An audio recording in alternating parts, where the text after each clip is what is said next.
வேத வார்த்தைக்கு நாங்கள் எங்களை ஆயத்தப்படுத்திக் கொள்வோம். நாங்கள் ஜெபிப்போம். பரிசுத்தமுள்ள பிதாவை உம்மை ஸ்தோத்திரிக்கிறோம், துதிக்கிறோம். ராஜா தேவாதி தேவனே உமக்கு நன்றி செலுத்துகிறோம். சர்வ வல்லமையுள்ள கர்த்தாவே, உம்முடைய வார்த்தையினாலே ஆண்டவரை நீர் எங்களை வழிநடத்தி வருகிறதுக்காக உமக்கு நன்றி செலுத்துகிறோம். ஆண்டவரே, உம்முடைய வார்த்தையை தந்து எங்களை நீர்தாமை சரிப்படுத்துகிறதுக்காக உமக்கு நன்றி செலுத்துகிறோம்.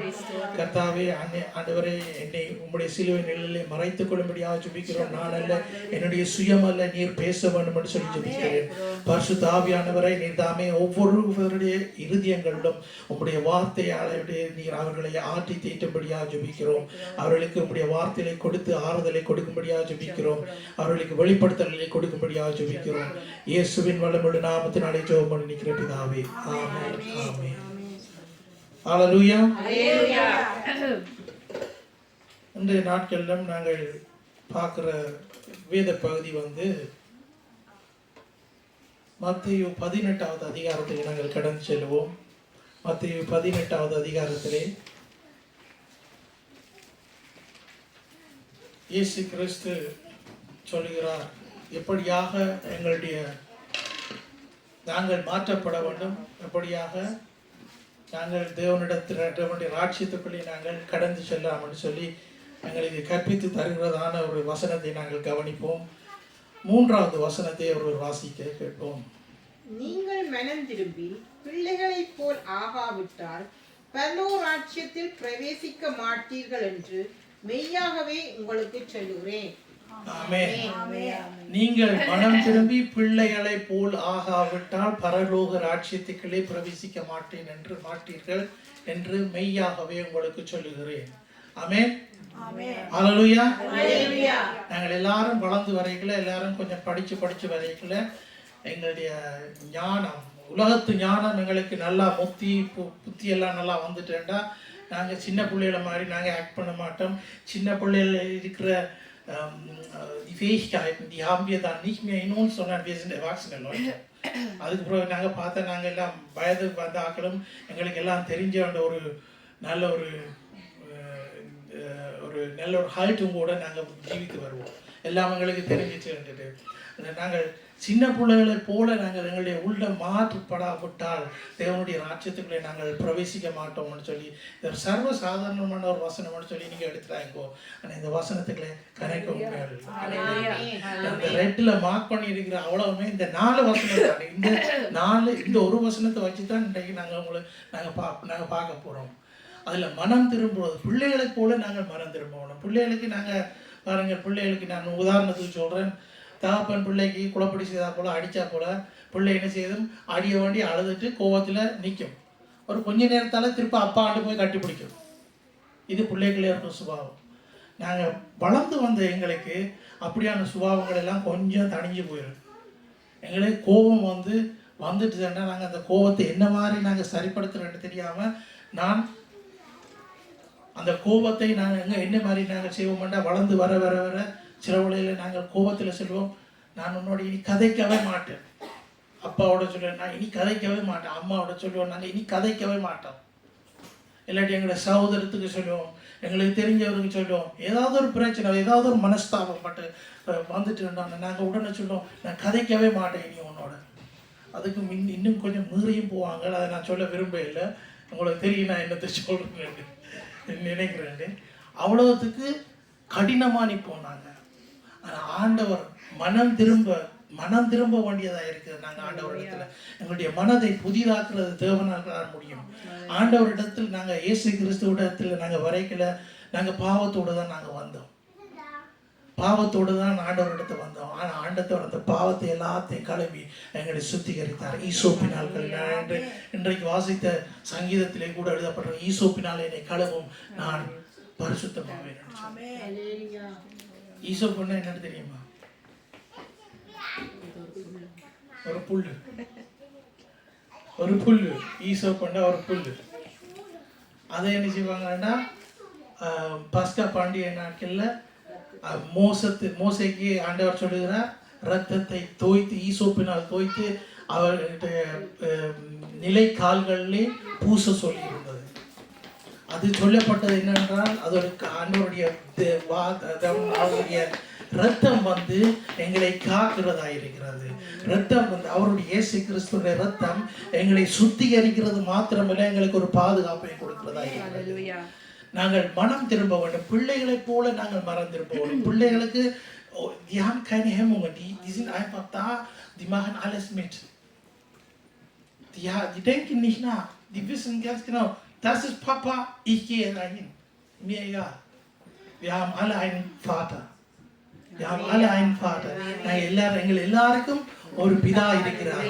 அந்த பிதா இடத்துல நாங்கள் ஒரு பிரச்சனையும் நாங்கள் கூட பிழை செய்தால் நாங்கள் திரும்பவும் எங்களுடைய பிதாவிடத்திலே நாங்கள் போய் மன்னிப்பு கேட்கறதுக்கு நாங்கள் கூச்சப்படக்கூடாது, நாங்கள் வெட்கப்படக்கூடாது. இந்த Sham, das ist eine sehr, wie kann man sagen, das ist eine sehr schwierige Sache, die mich von Gott trennt. Scham trennt mich von Gott.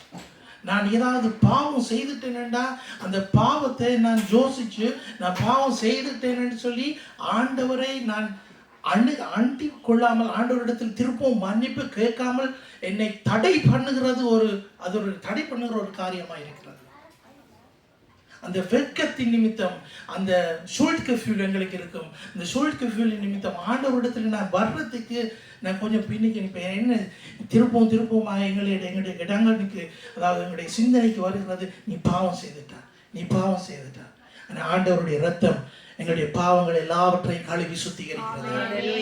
ஹல்லேலூயா. நாங்கள் பாவம் செய்தாலும் நாங்கள் தேவனிடத்தில் திரும்பி மன்னிப்பு, wir müssen anfangen auch Buße zu tun. Wir haben einen Fehler gemacht, aber wir müssen uns hingeben, sagen, Vater, hier bin ich. Ich bin hier. Ich brauche deine Gnade wieder. அவருடைய கிருபை எங்களுக்கு திரும்பமாக தேவைப்படுகிறது. அப்ப நாங்கள் எல்லாம் வயது வந்தவர்களாக இருந்தாலும் ஆண்டவர் சொல்லுகிறார் என்னபடி, நாங்கள் சிறு பிள்ளைகளை போல மாறாவிட்டால், சிறு பிள்ளையை போல நான் அப்பாவை தேடாவிட்டால் நான் பரலோக ராஜ்யத்துக்கு நான் போறதுக்கு கஷ்டமான ஒரு காரியமாக இருக்கிறது. நான் என்னை திருத்திக் கொள்கிறதுக்கு ஆண்டவர் திரும்பவும் அவருடைய வசனம் தினமும் எங்களோடு பேசும்.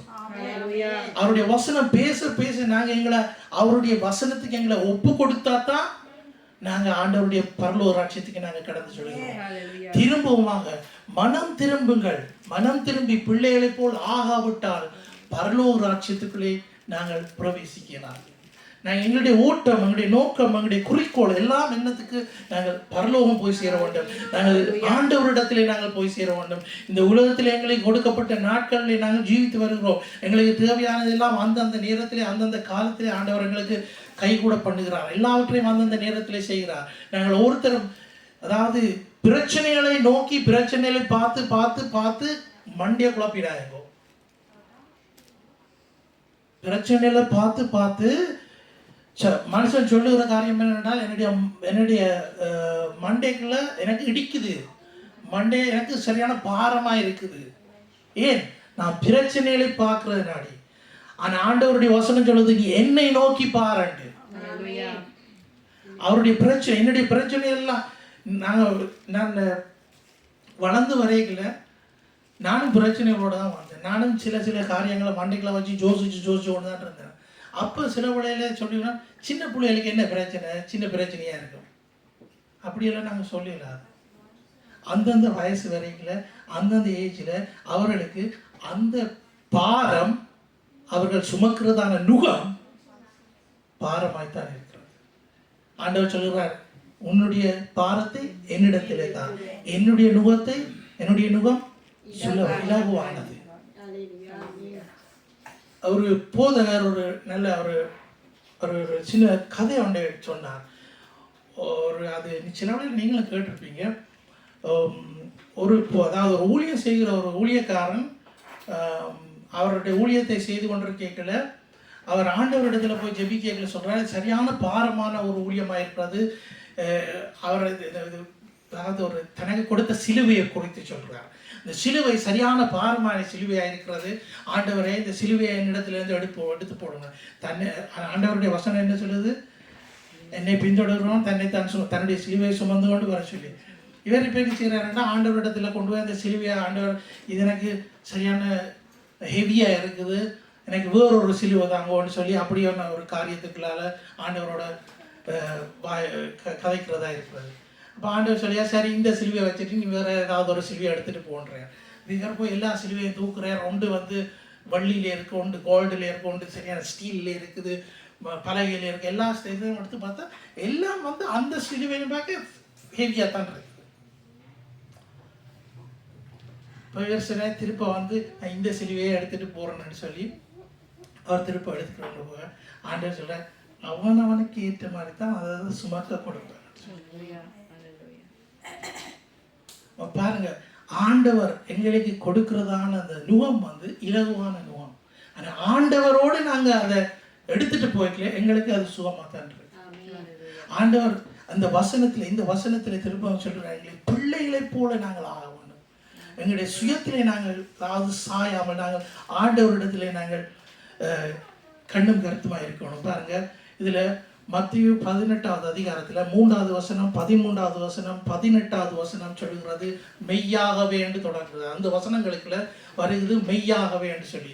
இது இயேசு கிறிஸ்து சொல்லுகிறார், மெய்யாகவே உங்களுக்கு சொல்லுகிறேன் என்று கடைசியில் இந்த வசனம் முடியுதில்ல. பாருங்கள் 13வது வசனத்திலேயும் அப்படி அவங்க வாசிங்க. 13வது வசனம், அவன் அதை கண்டுபிடித்தால் சிதறி போகாத 99 ஆடுகளை குறித்து சந்தோஷப்படுகிறதை பார்க்கிலும் அதை குறித்து அதிகமாய் சந்தோஷப்படுவான் என்று மெய்யாகவே உங்களுக்கு சொல்லுகிறேன். மெய்யாகவே உங்களுக்கு சொல்லுகிறேன்.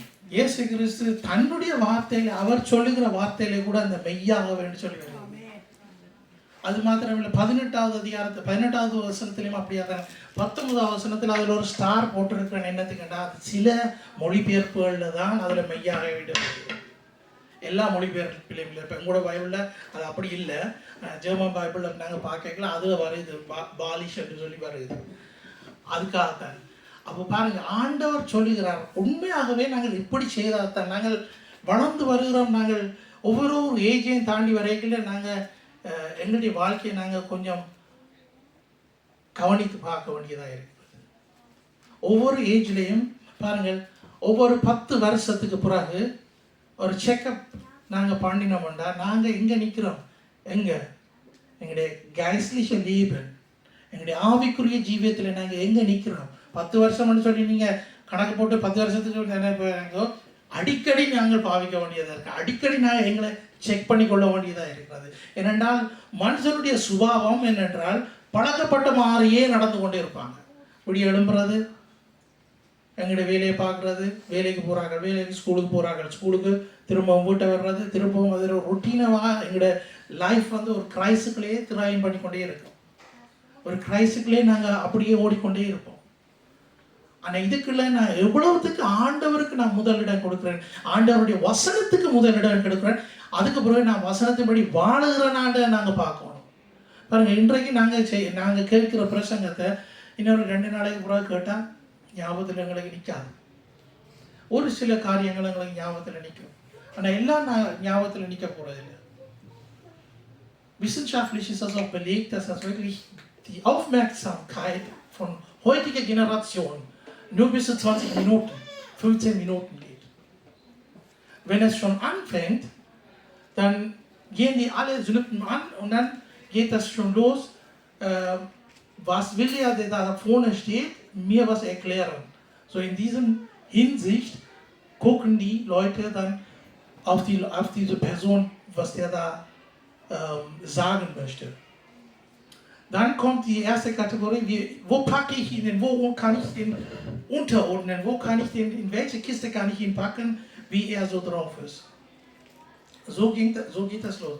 Das heißt, beim Zuhören haben wir schon verschiedene Art und Weise, wie wir die Leute kategorieren.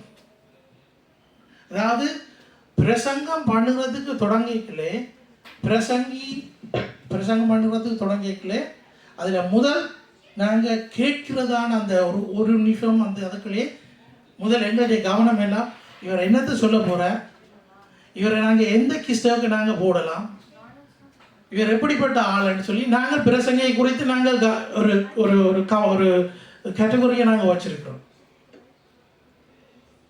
ஆனால் பிரசங்கம் பண்ணுகிறவர் 1 தீமோத்தேயு 3:16 எல்லா வாக்கியங்கள் எல்லாம் தேவ வாக்கியங்கள் எல்லாம் தேவனால் கொடுக்கப்பட்டிருக்க. அதை நாங்க மறந்துடுறோம். மறந்துட்டு முன்னுக்கு நிற்கிற ப்ரீச்சருக்கு நாங்க என்ன ஆஃப் மேக்ஸாம கொடுத்து அவர் இன்னத்தை கதைக்க போறார், இப்படிப்பட்ட ஆள் இவர்னு சொல்லி நாங்க கணிச்சிடுவோம். அப்படி இல்லாம முன்னுக்கு நிற்கிற ஆளை நீங்க மறைச்சு போட்டு ஆண்டவர் சொல்லுகிற வார்த்தை என்னுடைய இருதயத்திலே பேசுதான்றதை நாங்கள் கவனிக்க வேண்டியதாக இருக்கிறது. என்னுடைய இருதயத்திலே ஆண்டவருடைய வார்த்தைகள் சொல்லுகிற வார்த்தைகள் ஒவ்வொன்றும் என்னை ஊடுருவ குத்துதான் என்று நாங்க பார்க்க வேண்டும். அது குத்தினாத்தான் ஆண்டவர் என்னோட பேசுறாருன்னு அர்த்தம். நான் தான் ஆண்டவருடைய வார்த்தைக்கு என்னை சரிப்படுத்தி கொள்ளலாம். அதாவது என்ன, நான் தனியே இல்லை, எனக்கு பரிசுத்த ஆவியானவருடைய பலம் எனக்கு இருக்குது. அவர் தான் என்னை உணர்த்துகிறார். அது மாத்திரமல்ல, வார்த்தையை நான் மாற்றிக்கொள்ளலாம். வார்த்தையை நான் ஒரு பாருங்கள், கிறிஸ்தவை அறிந்து வருகிற ஜீவித்து கொண்டு வருகிற ஜனங்கள் என்ன, அநேகர் என்ன செய்வாங்கன்னா, ஆண்டவர் நியமிச்சு ஆண்டவர் முன்குறித்து ஜனங்களை ஆண்டவர் தன்னோடு கூட சேர்த்துக் கொள்கிறார். அநேகருக்கு சுவிசேஷம் அறிவிக்கப்படுகிறது. சிலர் என்ன செய்வாங்கன்னா, தங்களுக்கு ஏற்ற மாதிரிக்கு அந்த பைபிளை ப்ரிப்பேர் பண்ணி கொள்வாங்க. தங்களுக்கு ஏற்ற மாதிரிக்கு பைபிளுடைய வசனங்களை தங்களுக்கு ஏற்ற மாதிரிக்கு தங்களுடைய வாழ்க்கையில எடுத்துக்கொள்வாங்க. வசனத்தை வசனமா நாங்க எடுத்து ஜீவிக்கிற இல்ல, வசனத்தை நாங்க வசனமா எடுத்து ஜீவிக்காம, திரும்பவும் சொல்றேன், அந்த வசனத்தை வசனமா ஆண்டவர் சொல்லுகிற வசனம் அப்படியே எடுத்து நாங்க எங்களுடைய வாழ்க்கையில அதை நாங்க செய்யாம எனக்கு ஏற்ற மாதிரிக்கு நான் நடந்து கொள்வேன். அப்போ தொடக்கம் இப்போ வரை ஆண்டவருடைய வார்த்தைகள் கொடுக்கப்பட்ட அந்த நாள் தொடக்கம் இந்த நாள் வரையும் ஜனங்கள் ஆண்டவர்கள் சொல்லி ஒரு பகுதி சேர்க்கப்படுகிறது, மற்ற பகுதி ஆண்டவரிடத்திலிருந்து பிரிஞ்சு போய் கொண்டுதான் இருக்கு. ஆண்டவரிடத்திலிருந்து, அதாவது நான் என்னுடைய பிறப்பும் இறப்பும் ஆண்டவருடைய கரத்தில் இருக்குன்னு நாங்கள் அறிஞ்சிருக்கிறோம். ஆனா அந்த குறுகிய காலத்திலே நாங்கள் ஆண்டவரோடு நாங்கள் வாழ்ந்து வருகிற அந்த ஜீவியத்திலே சில நேரங்களில் நாங்கள் ஆண்டவரை விட்டு பின்வாங்குகின்ற காலங்களும் உண்டு. அதுக்காக பின்வாங்கி அப்படியே போய்விடக்கூடாது. நீதிமொழிகளில் சொல்லப்பட்டிருக்கிறது, சோம்பறியன் எழும்பி போய் எறும்பினிடத்துல படிச்சு கொள்ளணும்னு சொல்லி. அப்ப விசுவாசிக்கிறோம், அதாவது ரட்சிக்கப்பட்ட ஒரு விசுவாசி சோம்பறியா இருக்கிற ஆண்டவருடைய விருப்பம் அல்ல. ரட்சிக்கப்பட்ட விசுவாசி சோம்பறியா இருக்கிறது ஆண்டவருடைய விருப்பம் அல்ல. நான் ரட்சிக்கப்பட்டுட்டேன் என்று சொல்லிட்டு நான் அப்படியே இருக்கலாது.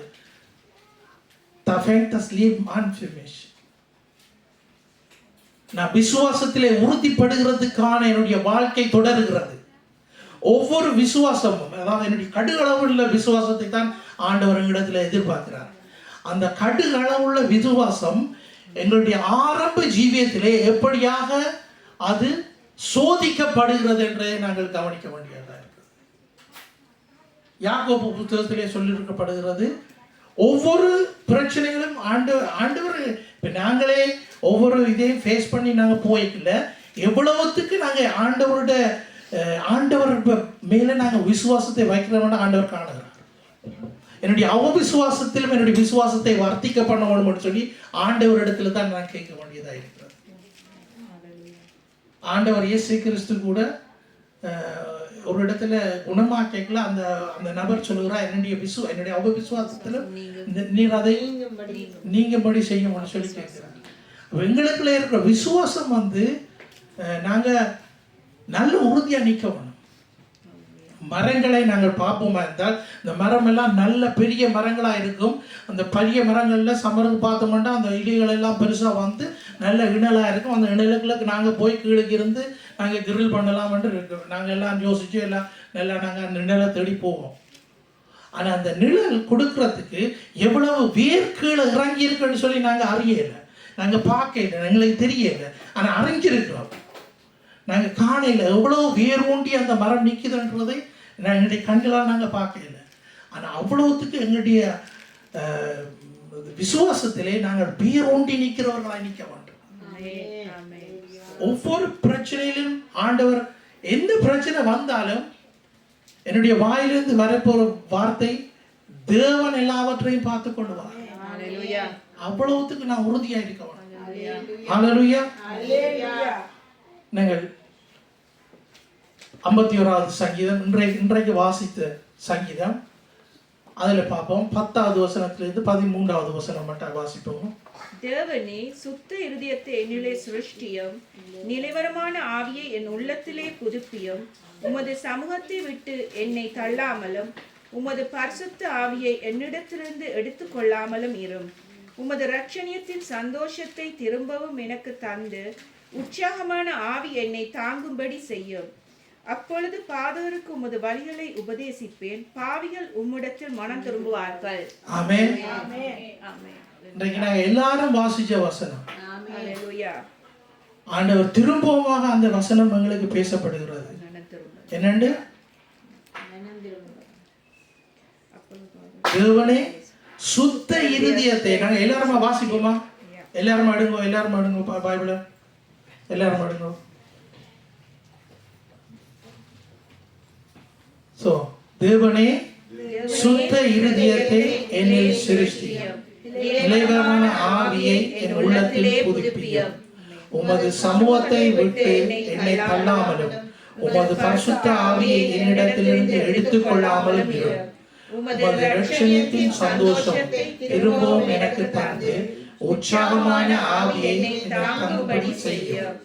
அப்பொழுது பாதகருக்கு உமது வழிகளை உபதேசிப்பேன், பாவிகள் உம்மிடத்தில் மனம் திரும்புவார்கள். ஹalleluya. ஹalleluya. ஹalleluya. பாருங்கள், கடைசியா முடியுது என்னது? அப்பொழுது பாதகருக்கு உமது வழியை உபதேசிப்பேன், பாவிகள் உம்மிடத்தில் மனம் திரும்புவார்கள். நான் ஒரு வழியாக அமைக்கப்பட்டிருக்கிறேன். என்னத்துக்கு? மற்றவர்களுக்கு நான் சுவிசேஷத்தை அறிவிக்கிறதுக்கு ஒரு வழியாக அமைக்கப்பட்டிருக்கிறேன். நான் எங்கு போனாலும் நான் ஆண்டவரை மகிமைப்படுத்துகிற ஒரு பாத்திரமாக, ஆண்டவர் இயேசு கிறிஸ்துவை அறிக்கை பண்ணுகிற ஒரு பாத்திரமாக நான் இருக்க வேண்டும். ஆண்டவர் தான் இந்த ஜனங்களுக்குள்ளே ஒரு தாகத்தை, அவர் மேல ஒரு தாகத்தை போட்டிருக்கிறார். கட்டாயம் பாருங்க, ஆண்டவருடைய வார்த்தையை நாங்க போய் சொல்வதுன்னா அங்க ஜெபிச்சாலும் ஆண்டவர் ஜனங்களை ரட்சிக்க வல்லவராக இருக்கிறார். இந்த காலத்துல அநேக சாட்சிகள் யூரோப்பாவில் எழுப்பி கொண்டிருக்குது. அநேக அதாவது Erweckung findet statt überall in Europa, in verschiedenen Ländern, verschiedenen Stadtteilen auch. நாங்கள் தொடர்ந்து ஜெபிப்போம், தேவனுடைய ராஜ்யத்துக்கு கண்டு ஜனங்கள் சேர்க்கப்பட வேண்டும். ஆமென். நாங்க அடுத்த வசனத்தை பார்ப்போம். மனம் திரும்புறதுக்கு நாங்க பார்த்துட்டோமா? அடுத்தது என்னென்று பார்ப்போம். பிள்ளைகளை போல இதுல சொல்லியிருக்கு 19வது அதிகாரம் மத்தேயு 19:14 வாசிங்க. இயேசுவோ, சிறு பிள்ளைகள் என்னிடத்தில் வருகிறதுக்கு இடம் கொடுங்கள், அவர்களை தடை பண்ணாதிருங்கள், பரலோக ராஜ்யம் அப்படிப்பட்டவர்களுடையது என்று சொல்லி. ஆமென். பாருங்கள், அப்ப சிறு பிள்ளைகளை தடை செய்ய வேண்டாமாம், அவர்களிடத்துல வர விட சொல்லி இருக்குது. இப்போ சிறு பிள்ளைகளை நாங்க இங்க சிறு பிள்ளைகள் சத்தம் போடாம இருங்கன்னு நாங்க சொல்கிறோம். ஆனாலும் சிறு பிள்ளைகள் தேவனிடத்துல பாருங்க, நான் எங்கட சபையில கூட சிறு பிள்ளைகளுக்கு நாங்க கற்பித்து கொடுக்க வேண்டியது ஆண்டவருக்கு பயப்படுகிற பயம். ஆண்டவருக்கு பயப்படுகிற பயத்தை பிள்ளைகளுக்கு நாங்கள் கற்றுக் கொடுக்கணும். என்னண்டு, நாங்க வீட்டில இருந்து நாங்க வெளியில போறோம்னா வாசல்ல வந்து நிக்கல, வந்து நிற்கிற பிள்ளைகளுக்கு தெரியும்னா நாங்க ஜெபிச்சுட்டு தான் நாங்க இறங்க போறோம். இப்படியான பழக்கங்கள் பிள்ளைகளுக்கு நாங்கள் என்ன செய்வோம்னா, நாங்கள் வெளியில போய்க்கல நாங்க ஜெபிச்சுட்டு தான் நாங்க இறங்குறோம். சாப்பிடைகளை நாங்க ஜெபிக்கிறோம், படுக்கைகளை நாங்க ஜெபிக்கிறோம், விடிய எழும்பைகளை ஜெபிக்கிறோம். இது கர்த்தருக்கு பயப்படுகிற பயம். வேதத்தை நாங்கள் வாசிக்கிறோம், வேதத்தை நாங்கள் திரும்பமாக ஒரு நாளைக்கு கொஞ்சம் கொஞ்சமா வாசிக்கிறோம். பெரிய ஆக்கள் நீங்க கணக்க வாசிக்கணும். ஆமென். பெரிய வளர்ந்தாக்கள் கணக்க வாசிக்கணும். கணக்க வாசிச்சா தான் ஆண்டவர் எங்களோட பேசுவார். எங்களுக்கு இந்த கணக்க உலகத்து நியூஸ்கள் எல்லாம் கணக்கு இருக்குது. எங்களுடைய காது கேட்கறதுக்கு கேட்டு அது களைச்சு போறோம் இல்லை. எங்களோட வாயை பேசி அப்படிதான் வசனம் இருக்குது. எங்களுடைய வாயை பேசி அது களைச்சு போறோம் இல்லை. ஆனால் அந்த வாயையும் காதையும் கொடுத்த ஆண்டவருடைய வார்த்தைகளை நாங்கள் கேட்டு பேசுவோமா இருந்தால் அது ஒரு பிரயோசனமா இருக்கும். அது ஒரு பிரயோசனமா இருக்கும். அதிலே ஜனங்கள் ரட்சிக்கப்படுவார்கள். ஆண்டவர் இயேசு கிறிஸ்து என்னுடைய வாழ்க்கையில செய்த அற்புத அதிசய அடையாளங்களை நான் மற்றவர்களுக்கு எடுத்து சொல்லி நான் ஒரு சாட்சியாக நான் எழுப்ப வேண்டும். ஹல்லேலூயா. இதுதான் எங்களுடைய வாழ்க்கையில. நாங்க சின்னதுல இருந்து நாங்க பிள்ளைகளுக்கு படிப்பிக்க வேணும். அது மாத்திரமல்ல, படிக்கிற பிள்ளைகளும் கூட ஒரு கூச்சம் இல்லாம ஆண்டவர் இயேசு கிறிஸ்துவை பற்றி சொல்றதுக்கு நாங்க வாயத்திலிருந்து கதைக்கணும். எங்களுடைய ஃப்ரெண்ட்ஸுக்குள்ள நாங்க கதைக்கலாம். உலகத்துல கதைக்கிறதுக்கு வேறு வேறு காரியங்கள் கணக்கே இருக்கு. ஒவ்வொரு சீசனுக்கும் ஒவ்வொரு நேரத்துக்கும் ஒவ்வொன்றை பற்றி நாங்க கதைச்சு கொண்டிருப்போம். இப்போ சண்டை நடந்தால் அந்த சண்டையை பற்றி கொஞ்ச காலத்துக்கு கதைப்போம். இந்த வருத்தங்கள் வந்தால் அந்த வருத்தத்தை பற்றி கொஞ்சம் நாளைக்கு நாங்கள் கதைச்சு கொண்டிருப்போம். இதுகளெல்லாம் எங்களுடைய மைண்ட்ல இருக்கிறது. இதுகளெல்லாம் எடுத்துட்டு ஆண்டவர் எங்களுடைய இருதயத்தை புதிதாக்க வேண்டும். அவருடைய வார்த்தையினால் எங்களை நிரப்ப வேண்டும். நாங்கள் விழுந்தாலும் எழும்பினாலும் தேவனுடைய வார்த்தையை நாங்கள் சொல்லுகிற பிள்ளைகளாக இருக்க வேண்டும். அப்படியாக நாங்கள் இருக்க வேண்டும். ஹல்லேலூயா. ஆமென். உற்சாகமாக இருப்போம். நாங்கள் அடுத்தது பரலோக ராஜ்யத்தை குறித்து சொல்லப்பட்டிருக்கிறது. அப்போஸ்தலர் 14வது அதிகாரம் 22வது வசனம் 23 நாங்கள் பாருங்க. அதில் ஒரு கொஞ்சம் நான் 18வது அதிகாரத்திலேருந்து 18வது வசனத்திலேருந்து வாசிங்க. அப்போ கொஞ்சம் எங்களுக்கு கூட விடாங்க. 14-18 வாசிங்க.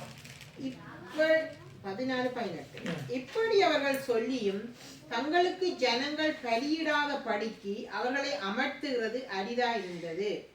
பின்பு அந்தியோகியாவிலும் இக்கோனியாவிலும் இருந்து சில யூதர்கள் வந்து ஜனங்களுக்கு போதனை செய்து பவுலை கல்லறிந்து அவன் மரித்து போனான் என்று எண்ணி அவனை பட்டணத்துக்கு வெளியே இழுத்து கொண்டு போனார்கள். சீஷர்கள் அவனை சூழ்ந்து நிற்கையில் அவன் எழுந்து பட்டணத்துக்குள் பிரவேசித்தான். மறுநாளில் பர்னபாவுடனே கூட தெர்பைக்கு புறப்பட்டு போனான். அந்த பட்டணத்தில் அவர்கள் சுவிசேஷத்தை பிரசங்கித்து அநேகரை சீஷராக்கின பின்பு லீஸ்திராவுக்கும் இக்கோனியாவுக்கும் அந்தியோகியாவுக்கும் திரும்பி வந்து சீஷருடைய மனதை திடப்படுத்தி விசுவாசத்திலே நிலைத்திருக்கும்படி அவர்களுக்கு புத்தி சொல்லி, நாம் அநேக உபத்திரவங்களின் வழியாய் தேவனுடைய ராஜ்யத்தில் பிரவேசிக்க வேண்டும் என்று சொன்னார்கள். ஆமென். ஹல்லேலூயா. இதில் சொல்லப்பட்டது பவுல் அந்த நேரத்தில் செய்த ஊழியத்தில் அவரை கல்லறிஞ்சு கொண்டுட்டாங்க. அதுக்குள்ள ஒரு அற்புதம் நடக்குது. அந்த பவுல் கல்லறிஞ்சு கொண்டுட்டு அவர் செத்துட்டாருன்னு அவரை தூக்கி கொண்டு வெளியில போறோம். அவர் திரும்பவும் எழுப்பி வந்து சுவிசேஷத்தை சொல்லுறாரு. அப்ப பாருங்க, ஆண்டவர் ஒரு பெரிய காரியத்தை செய்யறார். அது மாத்திரம் அந்த அற்புதத்துக்கு கூடாக திரும்பவும் அவர் என்ன ஆண்டவருடைய அதாவது சுவிசேஷத்தை தான் பிரசங்கிக்கிறார். சுவிசேஷத்தை பிரசங்கிக்கிறதுக்கு நாங்கள் பின்னுக்கு நிற்கக்கூடாது. தேவனுடைய ராஜ்யத்தை நாங்கள் பரலோக ராஜ்யத்தை நாங்கள் கட்டுற பரலோக ராஜ்யத்தை நாங்கள் போகிறதுக்கு நாங்கள் அதுக்கு துடிச்சு கொண்டு நிற்கணும். அதுக்கு தான் நாங்கள் துடிச்சு கொண்டு நிற்கணும். பரலோக ராஜ்யத்தில் நாங்கள் போச்சுக்கிறோம். அவ்வளோத்துக்கு எங்கள்கிட்ட இருக்கிற எல்லாவற்றையும் நாங்கள் ஒரு பக்கம் வச்சுட்டு பரலோகத்துக்கு பிரயாசப்படுகிற பிள்ளைகளாய் நாங்கள் இருக்கிறோம். அப்போ எங்களுடைய இருதயம் என்ன மாதிரி மாறணும்? சிறு பிள்ளைகளை போல மாறணும். நாங்கள் பழைய வேலையெல்லாம் நாங்கள் மறந்து விடுறோம். நினைக்கிறேன் உபாசங்க வியாழக்கிழமை கூட்டத்தில் நாங்கள் பழைய காரியங்களை எல்லாம் மறந்து புதிய காரியங்கள் இசாயாவில் சொல்லப்பட்டிருக்கிறது. 43 சொல்லப்பட்டது. அதில் பாருங்க, அதில் கூட நாங்கள் தியானித்த வசனம் இதுதான். பழைய வழியெல்லாம் நாங்கள் மறந்துடுவோம். நாங்கள் பழையவங்களை திருப்பமாக எங்களுடைய சிந்தனைக்கு எடுத்து அதை நாங்களும் குழம்பி அதுவும் குழம்பி இன்னும் பிரச்சனையாகி இதுகளெல்லாம் தேவையில்லை எங்களுக்கு. ஆண்டவர் எங்களுக்கு வடிவாக சொல்லியிருக்கிறார். திரும்பமாக அந்த வசனத்தை பார்ப்போம். 18:3 நீங்கள் மனம் திரும்பி பிள்ளைகளைப் போல் ஆகாவிட்டால் பரலோக ராஜ்யத்துக்குள்ளே பிரவேசிக்க மாட்டீர்கள் என்று மெய்யாகவே உங்களுக்கு சொல்லுகிறேன். மெய்யாகவே என்று சொல்லி வர்ற வசனம் கொஞ்சம் கூட கவனிக்க வேண்டிய வசனம். Wenn da steht wahrlich sage ich, ne, auf Deutsch, oder wahrlich, oder dreimal steht das auch manchmal drauf. Das sind Sachen, die muss man wirklich mal mehrere Mal durchlesen. Mehrere Mal. Bibel lesen muss man diszipliniert dahin gehen und sagen, ich lese mir heute das.